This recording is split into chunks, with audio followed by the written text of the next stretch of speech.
నీ స్పర్శతో నన్ను కరుణించుము, దేవా నీ స్పర్శతో నన్ను దీవించుము, దేవా నీ స్పర్శతో నన్ను తాకుము. పితా పుత్ర పవిత్రాత్మ నామమున ఆమేన్. ప్రియ సహోదరి సహోదరులారా, ప్రభువైన యేసు క్రీస్తు నామంలో మీకు అందరికీ వందనాలు తెలియజేస్తున్నాను. మనము ఈనాటి పఠనాల్లో సువిశేష పఠనము యోహాను సువార్త 11వ అధ్యాయము పరిశుద్ధ వచనములు 11 నుంచి 27 వరకు మనం చూసినట్లయితే, ఈరోజు ప్రత్యేకించి మార్తా మరియమ్మ లాజర్ల మెమోరియల్ ఫీస్ట్ జరుపుకుంటున్నాము. నిర్బంధన స్మరణ పండుగ జరుపుకుంటున్నాము. మరి ఇక్కడ వీరు ముగ్గురిని మనం చూసినట్లయితే వీరు బెతానియాలో నివసిస్తూ ఉన్నారు. మరి యేసు ప్రభువు యెరూషలేము నుంచి మరి వెళ్తూ ఉన్నప్పుడు యెరూషలేముకి బెతానియాకి ఇంచుమించు కొంత దూరంలో ఉంటూ ఉంది. మరి యేసు ప్రభు ఆ మార్గం గుండా వెళ్తూ ఉన్నప్పుడు ఈ ఇంటిని దర్శించేవారు. ఈ ఇంటిలో మరి కొద్దిసేపు సేద తీర్చుకునేవారు. అలా వీరి మధ్య ఒక బంధము ఏర్పాటైంది. అట్టి బంధముతోటే మరి మార్తమ్మ ఒకసారి ఆయన ఆహ్వానించి మరి ఆహారాన్ని సిద్ధపాటు చేసి ఉన్నది. మరియమ్మ ఆయన సన్నిధిలో కూర్చొని ఆయన మాటల్ని ఆలకిస్తూ ఉత్తమమైన దాన్ని ఎన్నుకున్నది. అదేవిధంగా లాజరు గురించి చెప్పినట్లయితే, మరి లాజరు మరణించినప్పుడు ఆయన కన్నీరు కార్చాడు. వీటిని బట్టి వారికి ఉండే ఒక దగ్గరమైన గొప్ప సంబంధాన్ని తెలియపరుస్తూ ఉన్నది. మరి ఈరోజు మనం ఈ సువిశేషంలో చూసినట్లయితే మార్తమ్మ చూపించినటువంటి విశ్వాసము, నమ్మిక, నిరీక్షణ గురించి మనకు ఇక్కడ తెలియపరుస్తూ ఉన్నది.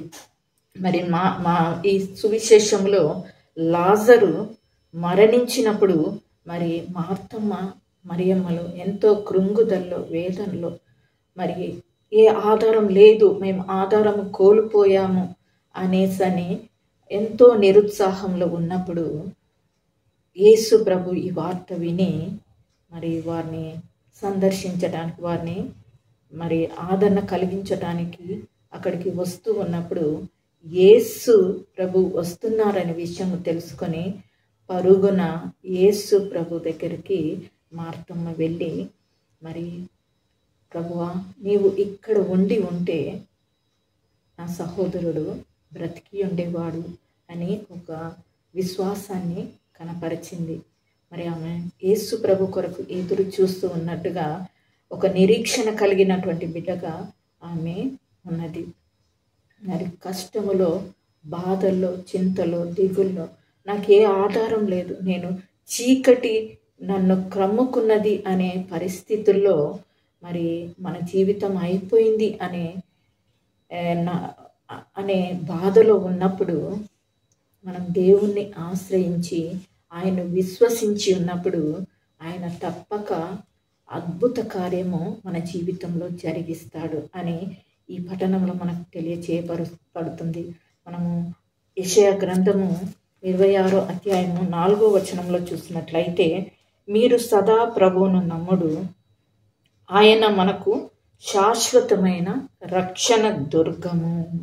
ఆయన రక్షణ దుర్గముగా ఉంటాడంట. మనము ఆయనను నమ్మిన ఎడల అట్టి నమ్మకము మార్తమ్మ చూపించింది. మరి నీవు ఉంటే నా సహోదరుడు బ్రతికి ఉండేవాడు అనేసని చెప్తున్నారు. అప్పుడు యేసుప్రభు అంటారు, ఇప్పుడైనా నీవు దేవుణ్ణి ఏమి అడిగినను నీకు ఇస్తాడనే ఒక నమ్మకం కలిగించాడు. ఆమె నమ్మకాన్ని మరి నెరవేర్చడానికి ఇప్పుడు కూడా నీవు అడిగితే ఇస్తాడు అనేసని చెప్పి ఉన్నాడు. మరి అట్టి నమ్మకం కలిగిన మాట, ఆమె నమ్మకంతో మరి నేనే ఆమెతో అంటాడు, నీ సహోదరుడు లేస్తాడు, నువ్వు నమ్మితే, నీవు అడిగితే దేవుడు తప్పక ఈ కార్యము చేస్తాడనేసని ఒక నమ్మకాన్ని, అభయాన్ని ఇచ్చాడు. మరి మార్తమ్మ అట్టి అభయాన్ని పొందుకొని ఆమె నమ్ముతుంది, నా అంతిమ దినమున తప్పకుండా లాజరు లేస్తాడని. కానీ అక్కడ దేవుడు ఇప్పుడు నీవు అడిగిన వెంటనే ఆ కార్యము జరుగుతుందని యేసు చెప్తూ ఉన్నాడు. అప్పుడు యేసు నేనే పునరుత్థానాన్ని జీవమును అని పలికి ఉన్నాడు. ఆ మాటల్ని మార్తమ్మ విశ్వసించి ఉన్నది. మరి ఈరోజు మనము మరి దేవుని మాటలు వింటూ ఉన్నాం. దేవుడు మన కొరకు, మన పాపముల కొరకు ఈ లోకానికి వచ్చాడు. ఈ లోకానికి వచ్చి మన పాప పరిహార్థమై ఆయన శిలువ బలి యాగం చేశాడు. మనము ఆయన మన కొరకు రక్తము కార్చాడు. మనల్ని ఆయన రక్తం ఇచ్చి వెలపెట్టి కొన్నాడని మనం విశ్వసిస్తూ ఉన్నామా?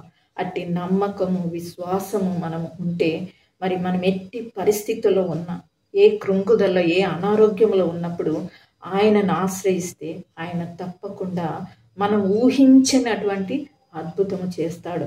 మరి ఈరోజు మార్తా విషయంలో కూడా అదే చేశాడు దేవుడు. ఆమె విశ్వసించింది, ఆయన పునరుద్ధానాన్ని, జీవాన్ని విశ్వసించి ఉన్నది. ఆయన అడుగుతున్నాడు, యేసుప్రభు అడుగుతున్నాడు, నువ్వు విశ్వసిస్తూ ఉన్నావంటే నేను విశ్వసిస్తున్నాను, నీవు దేవుని కుమారుడువైన క్రీస్తు అని నేను విశ్వసిస్తున్నాను అనేసని చెప్పి ఉన్నది. అట్టి విశ్వాసము కలిగినటువంటి మార్తగా తిరిగి తన సహోదరుడిని జీవముతో చూడగలిగినది. మరి ఈరోజు మనము కూడా మరి మనకి ఏ ఆధారం లేదు, నా బ్రతుకు అయిపోయింది అనేసని అనుకున్న పరిస్థితుల్లో దేవుడు మీద విశ్వసించిన ఎడల, నిరీక్షణ కలిగి ఉన్న ఎడల దేవుడు తప్పకుండా మనకి మన జీవితంలో అద్భుత కార్యములు చేస్తాడు. అట్టి విశ్వాసము మీలో నాలో ఉన్నదా ఒకసారి పరీక్షించుకుందాము.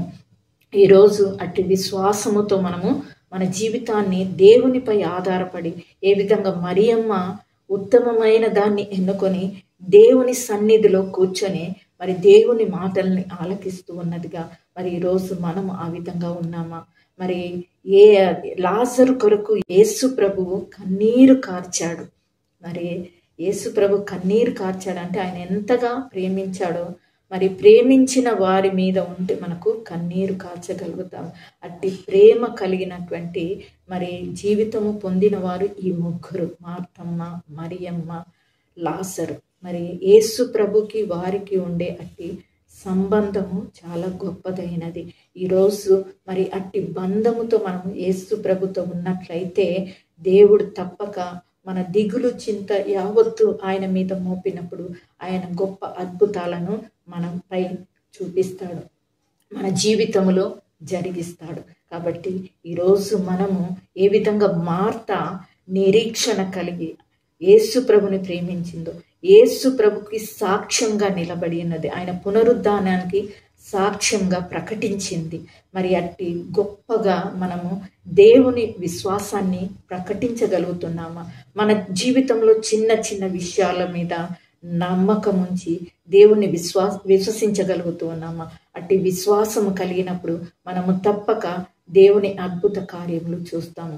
కాబట్టి ఈరోజు మరి ఈ పఠనము ద్వారా మనము నిరీక్షణ మరి విశ్వాసము కలిగినటువంటి జీవితము మనము జీవించటానికి ప్రయత్నం చేద్దాము. అలాంటిది మనము ఈరోజు నేర్చుకుంటున్నాము. ఉత్తమమైన దాన్ని ఎన్నుకొని దేవుడు ప్రేమించిన బిడ్డలుగా మనం జీవించటానికి ప్రయత్నం చేద్దాము. దేవుడి మాటలు దీవించునుగాక. ఆమేన్. పిత, పుత్ర, పవిత్రాత్మ నామమున ఆమేన్.